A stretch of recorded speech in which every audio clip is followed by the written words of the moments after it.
Hello guys, आप सबका अपने YouTube channel BEd education by doctor Geeta में हार्दिक अभिनंदन है। आप सबको मेरा प्यार भरा नमस्कार। आज का हमारा टॉपिक है गतिमान तथा स्नायु विषयक विकार का अर्थ, कारण, उपचार एवं शिक्षा व शिक्षक की भूमिका। इन सब पर आज हम विस्तार पूर्वक चर्चा करेंगे। ये टॉपिक हमारा बीएड सेकेंड ईयर का 4th पेपर है, समावेशी विद्यालय का सर्जन, जिसका ये टॉपिक है। और ये बड़ा कॉमन टॉपिक है, चाहे आप किसी भी यूनिवर्सिटी से बीएड कर रहे हैं या आप किसी भी बोर्ड से डीएड कर रहे हैं, तो सभी में ये टॉपिक है वो आपको पढ़ने के लिए मिलता है। एमएड में भी होता है ये टॉपिक हमारा, और कंपेटिटिव जो एग्ज़ाम होते हैं उसमें भी इससे रिलेटेड क्वेश्चन हैं वो पूछे जाते हैं, कई बार आते भी हैं। तो इसके बारे में आज हम विस्तार पूर्वक चर्चा करेंगे। गतिमान तथा स्नायु विषयक विकार का अर्थ, meaning of locomotor and neurological disorder. कि गतिमान तथा स्नायु विषयक विकार का क्या अर्थ है? कि गतिमान तथा स्नायु विषयक विकारों का संबंध शरीर के किसी भी भाग की हड्डियों, जोड़ों एवं मांसपेशियों की क्रियाशीलता के दोषपूर्ण होने से है। कि जैसे कहीं हड्डी पे चोट लग गई या ज्वाइंट्स में कोई समस्या है, मसल्स में कोई समस्या है, वो कार्य नहीं कर रहे हैं, तो वहाँ पर हम इस प्रकार के विकार यानी रोग से ग्रस्त हो जाते हैं। और इस श्रेणी में वो बच्चे आते हैं केवल जो शारीरिक त्रुटि के शिकार होते हैं, जिनके कारण वे अपने शरीर के किसी भी भाग का सामान्य रूप से प्रयोग नहीं कर सकते हैं।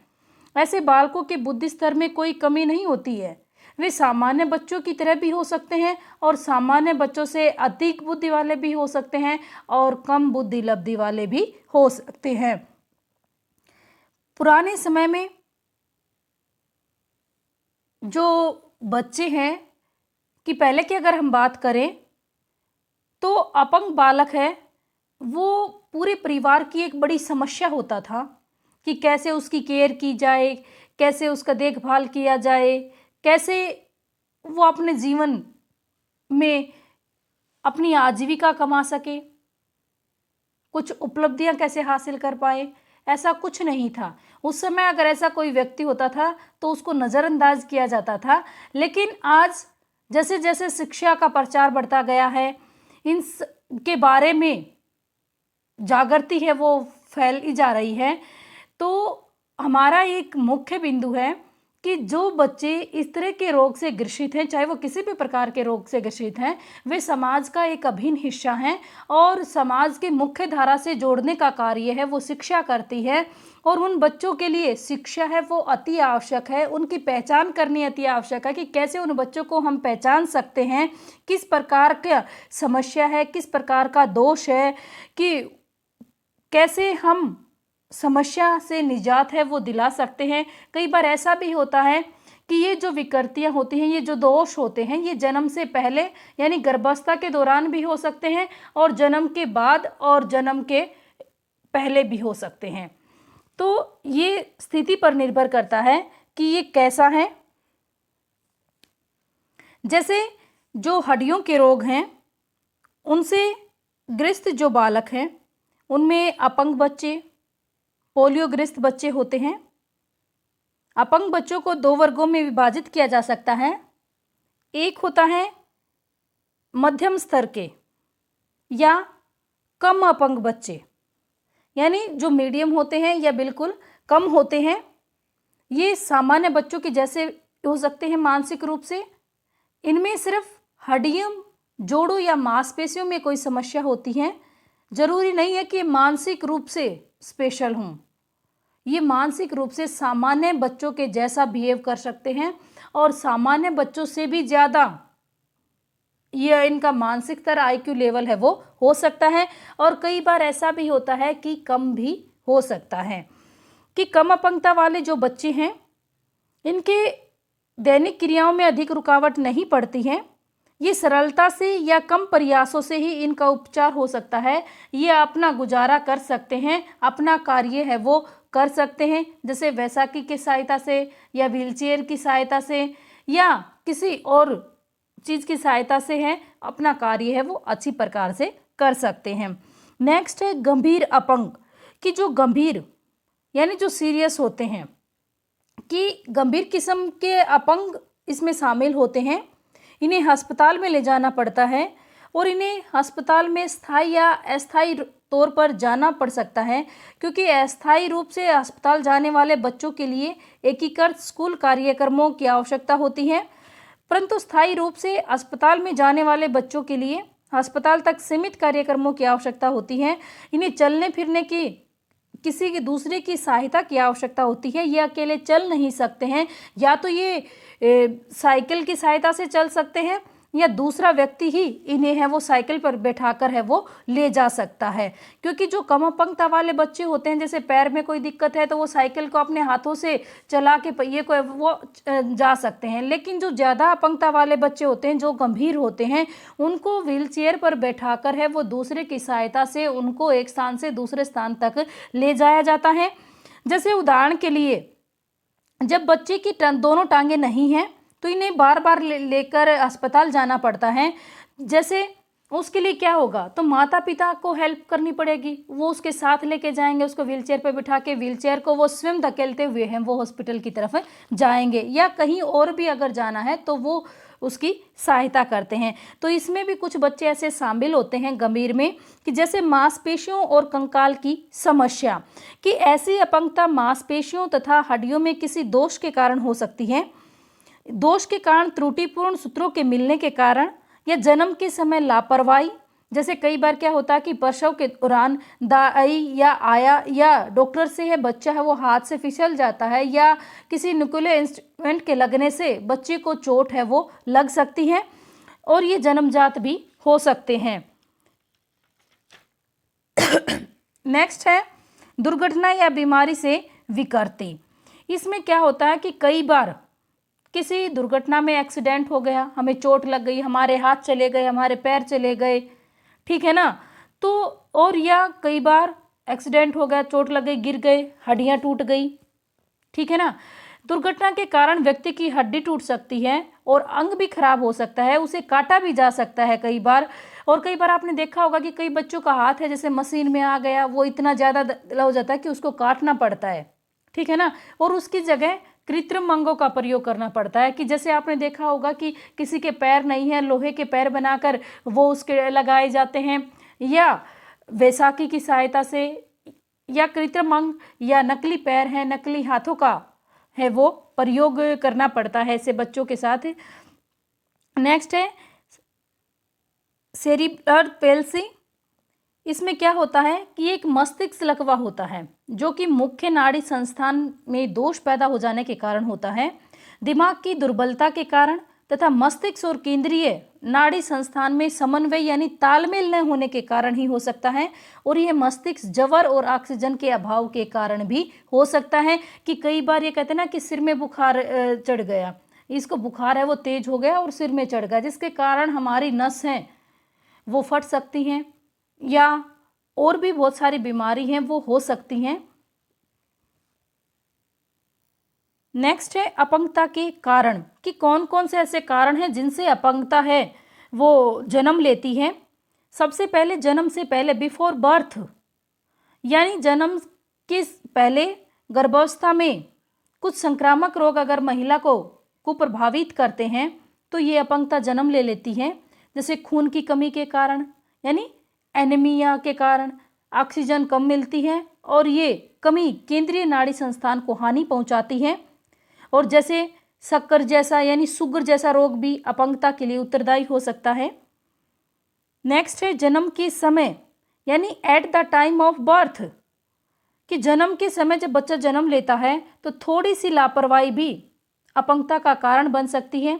जैसे प्रसव में विलंब होने देना, या ऑक्सीजन की कमी, या कोई औजार लगना, या कोई घाव लगना, या हाथ से बच्चा है वो स्लिप होना, गिरना, ऐसे बहुत सारे कारण हैं। और कई बार ऐसा भी हो जाता है कि इनके कारण बच्चे की मृत्यु है वो भी हो जाती है। जैसे बच्चा हाथ से गिर गया, उसको लग गई, सिर में लग गई, कुछ ऐसा हो गया, बच्चे मृत्यु को भी प्राप्त हो सकते हैं।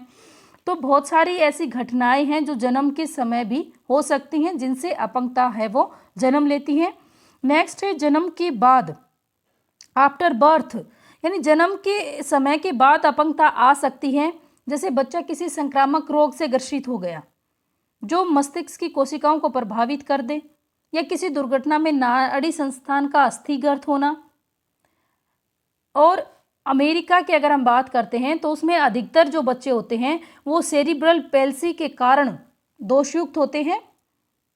बहुत सारी ऐसी घटनाएं हैं जो अपंगता को जन्म देती हैं।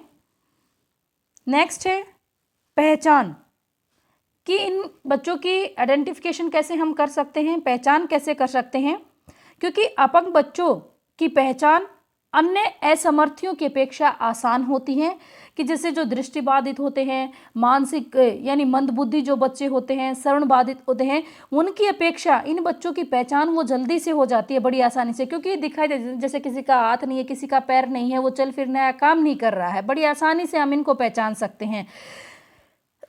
अपंग बच्चों में कुछ ऐसे भी होते हैं जिनकी समस्याएं साधारण होती हैं और जिनको हम अनदेखा कर देते हैं, ओवरलुक भी कर देते हैं उन बच्चों को।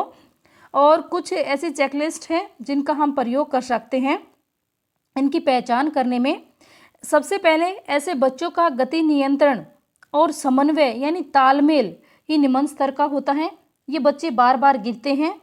ये बच्चे शारीरिक अभ्यास के दौरान दर्द के चिन्ह का प्रदर्शित करते हैं, कि जैसे बच्चा है वो बैसाखी के साथ चल रहा है तो वो कर रहा है ऐसे वो कर रहा है कि उसको प्रॉब्लम हो रही है चलने में, या किसी चीज़ को पकड़ रहा है जो और से हाथ से किसी चीज़ को पकड़ रहा है और पकड़ा नहीं जा रहा है, वो दर्द को बता रहा है कि ये मुझसे नहीं पकड़ा जा रहा है, कि ऐसी हरकतें हैं वो बच्चे करते हैं। ये अजीब ढंग से या एक ही अंग से है वो चलते हैं।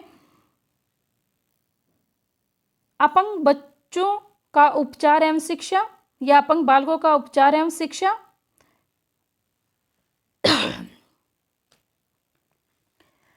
Treatment and education of crippled children, कि जो बच्चे अपंगता से ग्रसित हैं उनका उपचार कैसे किया जा सकता है और उनकी शिक्षा कैसी हो। सबसे पहले विशेष समस्याएं व उनकी आवश्यकताएं होती हैं जिन्हें पूरा करना अति आवश्यक होता है, क्योंकि इनके लिए विशेष व्यवस्थाएं करनी पड़ती हैं। जैसे मानसिक विकास, मेंटल डेवलपमेंट, कि ऐसे बालक हैं वो सामान्य बुद्धि के होते हैं। मानसिक विकास के लिए इन्हें सामान्य बच्चों की भांति ही शिक्षित किया जा सकता है। इस वर्ग में आने वाले उच्च बुद्धि के बच्चों की शिक्षा के लिए विशेष व्यवस्था है वो की जानी चाहिए, क्योंकि ये जरूरी नहीं है कि बच्चा हैंडीकैप्ड है, उसका हाथ नहीं है या पैर नहीं है तो वो मानसिक रूप से तंदुरुस्त नहीं है, उसका IQ लेवल है वो अच्छा नहीं है, ऐसा नहीं है। वो सामान्य भी हो सकता है और सामान्य से ज़्यादा भी हो सकता है, और वो क्लास में बैठकर अच्छी प्रकार से सामान्य बच्चों के साथ है वो अपनी कक्षाएं हैं, पाठ्यक्रम है वो उसको पूरा कर सकता है। समायोजन, एडजस्टमेंट की दिक्कत आती है, कि इस वर्ग के बच्चों की शिक्षा के लिए विशेष प्रयासों की आवश्यकता होती है ताकि इन्हें समाज में स्थापित करके इनका उपयुक्त ढंग से समायोजन यानी तालमेल हो सके। सबसे पहली बात यही है कि इन्हें दया की दृष्टि से नहीं देखना चाहिए, अरे चलिए चल फिर नहीं रहा, चलो इसके लिए मैं ऐसा कर देता हूँ, इसको ज़्यादा पास कर देता हूँ, ये अगली कक्षा में चला जाएगा, ऐसा नहीं करना चाहिए। हमें ऐसा व्यवहार बिल्कुल भी नहीं करना चाहिए। As a parents, as a teacher, as a guardian हमें ये सोचना चाहिए कि इन बच्चों के अंदर हीन भावना न पनपे, ये सामान्य बच्चों से अपने आप को कम न महसूस करें, बल्कि उनको अंदर एक उत्साह की भावना भरनी चाहिए, एक उमंग की भावना उनके अंदर भरनी चाहिए, जोश की भावना उनमें भरनी चाहिए कि आप भी सामान्य बच्चों से अच्छा प्रदर्शन है वो कर सकते हो, आप उनसे ज़्यादा अच्छे मार्क्स है वो ला सकते हो। उन बच्चों को हमें मोटिवेट है वो करना चाहिए ताकि इनमें हीन भावना ना पनपे, और जो इनके साथ जो बच्चे रहते हैं वो भी अपने जैसा उनको महसूस करें, अपने से अलग उनको महसूस ना करें, उनको दर्शाने की कोशिश ना करें, क्योंकि ये स्थितियां हैं वो कभी भी किसी के साथ हो सकती हैं, बीमारियां कभी भी किसी से कोई ग्रसित हो सकता है, इसलिए हमें कभी किसी के साथ मजाक है वो नहीं उड़ाना चाहिए और इन बच्चों के साथ पूरा कोऑपरेट है वो करना चाहिए। विशेष कक्षाएं, स्पेशल क्लासेस की व्यवस्था होनी चाहिए, क्योंकि कुछ बच्चे ऐसे होते हैं जो सामान्य कक्षा में शिक्षा ग्रहण करने में समर्थ नहीं होते हैं। ऐसे बच्चों के लिए विशेष कक्षाओं का प्रबंध होना चाहिए, लेकिन जहाँ तक संभव हो तो इन्हें सामान्य बच्चों के साथ ही बैठाकर इनकी शिक्षा है वो प्रारंभ करनी चाहिए, ताकि इनके अंदर हीन भावना न पनपे, ये अपने आप को दूसरों से कमजोर या हीन है वो ना समझें। नेक्स्ट है अतिरिक्त कक्षाएं यानी एक्स्ट्रा क्लासेस इनके लिए होनी चाहिए, ताकि ये बच्चे हैं वो पिछड़े ना और सामान्य बच्चों की बराबरी नहीं कर पाते हैं। तो ऐसी स्थिति में उनके लिए अतिरिक्त कक्षाओं का आयोजन करना चाहिए, जो इनके लिए काफ़ी लाभप्रद होता है। और ये अतिरिक्त कक्षाएं हैं मॉर्निंग और इवनिंग में भी आप ले सकते हो, और छुट्टी के दिन है अवकाश के समय में भी इनका आयोजन है वो किया जा सकता है। और इनकी आवश्यकता के अनुसार ही, इनकी योग्यता के अनुसार ही हमें क्वेश्चन है वो बनाने चाहिए, इनसे पूछने चाहिए। नेक्स्ट है विशेष पाठ्यक्रम, स्पेशल कैरिकुलम। किन के लिए स्पेशल कैरिकुलम की व्यवस्था होनी चाहिए? इनका जो पाठ्यक्रम है वो इनकी आवश्यकताओं को ध्यान में रखकर इनके हितकारी होना चाहिए, ताकि इन बच्चों को आसानी से रोजगार दिलाने में सहायता मिल सके और ये पाठ्यक्रम को पढ़कर परीक्षा है वो आसानी से पास कर सके। क्योंकि इन बच्चों को बार बार हॉस्पिटल में भी जाना पड़ता है, डॉक्टर के पास चेकअप के लिए जाना पड़ता है, तो इनका जो पाठ्यक्रम है वो सामान्य बच्चों की तरह लेंथी नहीं होना चाहिए। इनकी आवश्यकताओं के अनुरूप पाठ्यक्रम होना चाहिए, ताकि इनकी कोई भी समस्या है वो ना बने।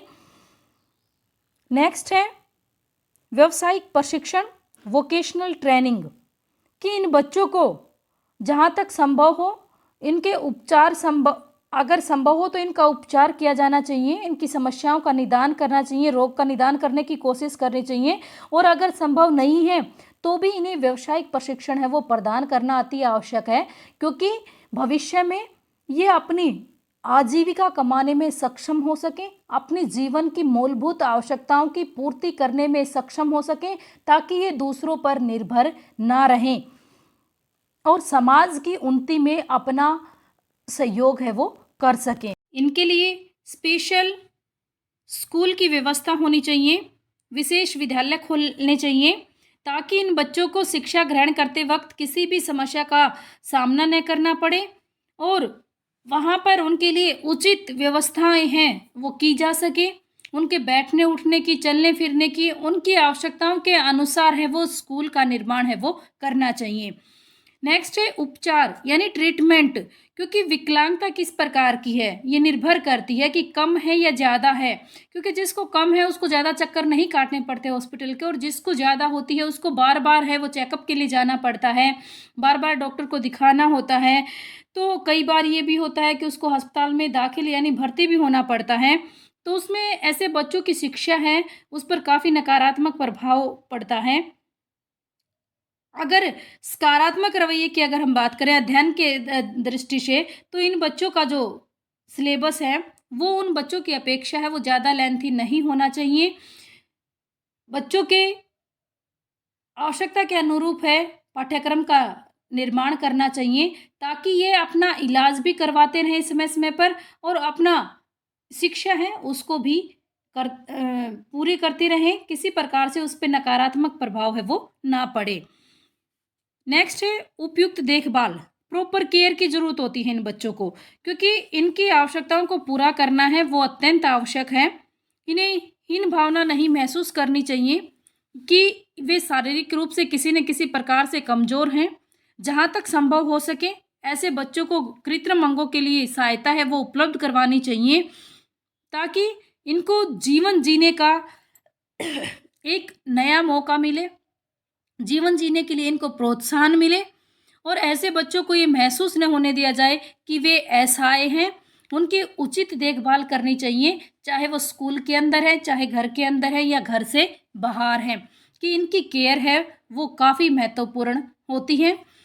नेक्स्ट है माता पिता की भूमिका या माता पिता का सहयोग या माता पिता का भूमिका है, किस प्रकार से वो अपने बच्चे की केयर कर सकते हैं, क्योंकि एक माता पिता ही ऐसे होते हैं जो उस बच्चे के जीवन में जिसके लिए सबसे ज़्यादा महत्वपूर्ण स्थान होता है अपने बच्चे के लिए, बच्चा कैसा ही भी हो, माता पिता को बहुत प्रिय होता है। वो अपने बच्चे की हर प्रकार से उसको ठीक कराने में कोशिश में लगे रहते हैं, अपने बच्चे को मोटिवेट भी करते हैं। कुछ पेरेंट्स बच्चों को बोझ समझते हैं, ऐसे बच्चों को कुछ ही समझते हैं, लेकिन कुछ पेरेंट्स ऐसे होते हैं जो अपने बच्चे से भी ज़्यादा अपने आप को बच्चे के सामने स्ट्रॉन्ग फील करवाते हैं कि मैं बहुत स्ट्रॉन्ग हूँ, ताकतवर हूँ और आप मुझसे भी ज़्यादा स्ट्रॉन्ग हो बेटा, आप बहुत कुछ कर सकते हो। ऐसे-ऐसे बच्चों की कहानियाँ माता-पिता है अपने बच्चों को सुनाते हैं कि जो उनके जैसे थे और उन्होंने जीवन में सफलताएँ हासिल की हैं कि उनके आगे बढ़ने में वो दिन-रात एक करते हैं अपने बच्चे को मोटिवेट करने में कि वो बच्चा किसी प्रकार से हीन महसूस ना करे। उसके लिए तमाम सुविधाओं का प्रबंध करते हैं, उसकी हर आवश्यकता को ध्यान में है वो रखा जाता है और उसको हर प्रकार से सहायता है वो की जाती है। नेक्स्ट है शिक्षक की भूमिका, रोल ऑफ टीचर। माता-पिता के साथ बाद अध्यापक का बच्चे के जीवन में काफ़ी महत्वपूर्ण स्थान होता है और एक अध्यापक होने के नाते अध्यापक का ये दायित्व बनता है कि ऐसे बच्चों की आवश्यकताओं को समझे और उनकी आवश्यकताओं के अनुरूप उनके साथ व्यवहार करे, क्योंकि विकलांग बालकों को सबसे अधिक समायोजन की समस्या का सामना करना पड़ता है और ये अध्यापक की जिम्मेदारी बनती है कि स्कूल के अंदर किसी भी प्रकार की समस्या का सामना है वो बच्चे को ना करना पड़े। हर प्रकार की व्यवस्था, आने जाने, बैठने उठने, खाने पीने की व्यवस्था की जिम्मेदारी है वो एक अध्यापक की होती है और ये बालक भी समाज का एक अंग है, उनको भी समाज में पूरा सम्मान मिलना चाहिए और शिक्षा देते समय शिक्षक को कुछ बातें हैं जिनको ध्यान में रखना चाहिए। सबसे पहले है कि अध्यापक को इस बात का ज्ञान होना चाहिए कि बच्चे की जो विकलांगता है वो किस स्तर की है और मानसिक स्तर कैसा है बच्चे का, इसके बारे में तमाम जानकारियां अध्यापक के पास होनी चाहिए ताकि वो उसी के अनुरूप है वो शिक्षण कार्य करवा सके। शिक्षण के दौरान उसे किसी प्रकार की समस्या का सामना है वो ना करना पड़े। नेक्स्ट है इनकी आवश्यकता के अनुसार इनके लिए बैठने का प्रबंध होना चाहिए ताकि इनको किसी प्रकार की असुविधा ना हो, उठने बैठने या चलने फिरने में किसी प्रकार की भी अव्यवस्थाओं का सामना ना करना पड़े। ये एक अध्यापक की जिम्मेदारी है। जो बालक पैरों से असमर्थ हैं, जो चलने फिरने में असमर्थ हैं, जो स्वयं उठने बैठने में असमर्थ हैं, इधर उधर आ जा नहीं सकते, उनके लिए स्कूल के अंदर है वो वैसाखी है या व्हील चेयर है, उनकी व्यवस्था होनी चाहिए ताकि ऐसे बच्चों को आने जाने में किसी प्रकार की समस्या का सामना ना करना पड़े। नेक्स्ट है विद्यालय के फर्श अधिक फिसलने वाले नहीं होने चाहिए। ये चलने वाला, ये गलत लिखा हुआ है इसमें, फिसलने वाला आएगा कि क्योंकि अगर ज़्यादा चिकने फर्श होंगे तो उसमें सामान्य बच्चा है वो भी ज़्यादा गति से नहीं चल सकता है, सामान्य चलने में भी उसको समस्याएं आती हैं और ऐसे जो विकलांग जो बच्चे होते हैं, अपंग जो बच्चे होते हैं, उनके लिए तो बहुत ही ज़्यादा खतरनाक होते हैं चिकने फर्श। उनके लिए दरदरे खुरदरे फर्श हैं वो होने चाहिए ताकि बच्चा वैसाखी की सहायता से चले या व्हील चेयर से चले, कोई समस्या है वो ना आए। दूसरे विकलांग बालकों की शैक्षिक उपलब्धियों का उल्लेख करके इनके आत्मविश्वास को जगाना चाहिए और इनको अपने आप को दूसरों पर निर्भर है वो नहीं रहना चाहिए और इनको मोटिवेट करना चाहिए कि आप दूसरों पर निर्भर नहीं रह सकते, आप स्वयं कार्य कर सकते हो और दूसरों को भी आप सहारा है वो दे सकते हो। उनके अंदर एक जोश, एक उमंग की भावना आप उनके अंदर भर सकते हो कि आप अपने जीवन में बहुत कुछ हासिल कर सकते हो। आप एक सामान्य व्यक्ति से भी ज़्यादा उपलब्धियां हैं वो अपने जीवन में हासिल कर सकते हो, क्योंकि जिसने मेहनत की है, कभी भी किसी की मेहनत है वो व्यर्थ नहीं की गई है और अगर आप भी मेहनत करोगे और आप निश्चय ही एक दिन है वो सफलता की चरम सीमा पर है वो आप पहुंच जाओगे। अगर अध्यापक ये महसूस करता है कि इनको सामान्य शिक्षा कक्ष में वांछित लाभ नहीं हो रहा है तो इनके लिए विशेष कक्षाओं का प्रबंध करना चाहिए ताकि इनका जो शिक्षा है उस पर कोई प्रभाव ना पड़े और अच्छी प्रकार से बच्चे हैं वो पढ़ लिख सकें। अध्यापक को चाहिए कि समय समय पर इनके माता पिता से मिलते रहना चाहिए ताकि इन बच्चों की उपलब्धि के बारे में बता सकें और उनसे भी बच्चों के बारे में जानकारियां एकत्रित कर सकें, क्योंकि माता पिता और अध्यापक का जो मिलना होता है, पीटीएम का आयोजन भी कराया जाता है और बगैर पीटीएम के भी है। ऐसे बच्चों के माता-पिता से बार-बार है वो मिलते रहना चाहिए, बातचीत करते रहना चाहिए, ताकि बच्चे के बारे में घर और स्कूल दोनों के बारे में है वो जानकारियाँ दोनों एक-दूसरे से एकत्रित कर सकें और बच्चे की समस्या का समाधान कर सकें। क्योंकि बच्चे की समस्या का समाधान तभी संभव है जब पेरेंट्स और अध्यापक हैं वो एक साथ एक फर्श पर आमने-सामने बैठकर बच्चे से संबंधित वार्तालाप करेंगे, तभी समस्या का समाधान हो सकता है।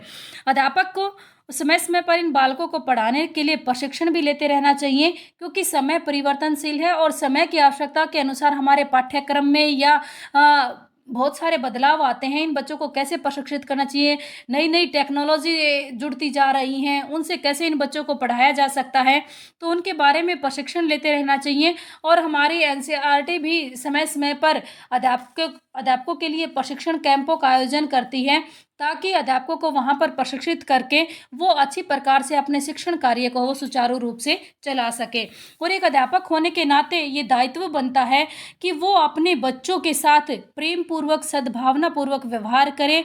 कक्षा में अगर 30 बच्चे हैं तो वो सभी को एक जैसा समझे, किसी के साथ कोई भी भेदभाव ना करे, बल्कि सभी के लिए समान व्यवहार करे का प्रदर्शन करे, समान प्रेम है वो बच्चों के प्रति दर्शाए और बच्चों को मोटिवेट करे, उनको बताए कि आप एक समाज का अभिन्न हिस्सा हो और आप जीवन में बहुत कुछ हासिल कर सकते हो। जिसने मेहनत की है वो निश्चय ही सफलता उसने अपने जीवन में हासिल की है, क्योंकि अगर आप मेहनत नहीं करोगे तो कुछ भी संभव नहीं है और मेहनत एक दिन आपकी रंग लेके आएगी और आपके जीवन में एक नई उमंग का संचार है वो आपके अंदर है वो पैदा होगा कि एक मेहनत जो है वो आपको सफलता की बुलंदियों तक ले जाने का रास्ता है।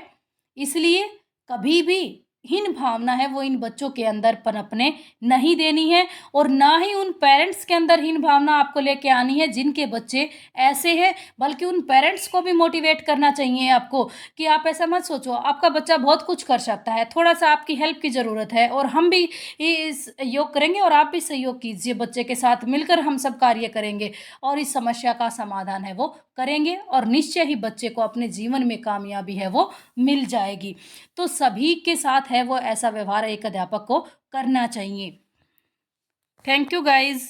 आज का जो ये टॉपिक है वो आपके लिए काफ़ी ज्ञानवर्धक होगा और काफ़ी इम्पोर्टेंट टॉपिक हैं ये।